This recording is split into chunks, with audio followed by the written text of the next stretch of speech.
ఈరోజు నీ కోసం ఒక ఫ్రెండ్ ఉన్నాడు. ఎవరంటే ఆయన యేసుప్రభు. ఆయన తన ప్రాణాన్నే నీ కోసం ఇచ్చాడు. అంత మంచి స్నేహితుడు ఈ రోజుల్లో ఈ లోకంలో ఎక్కడ దొరకడు. తన స్నేహితుల కోసం ప్రాణం పెట్టువానికంటే ఎక్కువైన ప్రేమ గలవాడు ఎవ్వడుండే ఈ లోకంలో. యేసు ప్రభు నిన్ను ప్రేమించినట్టు ఈ లోకంలో ఎవ్వరు నిన్ను ప్రేమించరు. కాబట్టి ఈ రోజు నుంచి యేసు ప్రభుతో స్నేహం చేయడం స్టార్ట్ చేయి. నీ జీవితాన్ని యేసు ప్రభు ఎలా మారుస్తాడో చూడు. తన ప్రాణాన్నే నీ కోసం ఇచ్చినప్పుడు నీకు జాబ్ ఇవ్వలేడా? తన ప్రాణాన్నే నీ కోసం ఇచ్చినప్పుడు ఒక మంచి మ్యారేజ్ సంబంధం నీకు చూడలేడా? తన ప్రాణాన్నే నీ కోసం ఇచ్చినప్పుడు నీ జీవితాన్ని మార్చలేడా? నీ జీవితాన్ని మార్చడానికి సిద్ధంగా ఉన్నాడు. నువ్వు చేయాల్సింది ఒకటే, ఆయనతో సహవాసించు. నీకోసం చిన్న ప్రార్థన చేస్తాను. మహాపరిశుద్ధుడ యేసయ్య, మీకు వందనాలు, స్తోత్రాలు. మీ ప్రాణం పెట్టేంతగా మీరు మమ్మల్ని ప్రేమించారు ప్రభు, మీకు వందనాలు, స్తోత్రాలు నాయనా.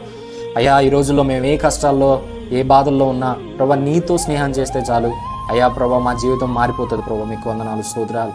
ఎవరైతే అయ్యా వాళ్ళ జీవితాల్లో ప్రభు అయ్యా మీరు లేకుండా జీవిస్తూ ఉన్నారో ఈ వీడియో చూస్తున్న వాళ్ళతో మీరు మాట్లాడుతూ ఉన్నారు ప్రభు. ఈరోజు వాళ్ళ జీవితాలు మీరు మార్చండి, వాళ్ళ పరిస్థితులు మీరు మార్చమని కృప చూపించి సహాయాన్ని దయచేయమని యేసు నామములో అడిగి వేడుకొని ప్రార్థన చేస్తున్నాను తండ్రి.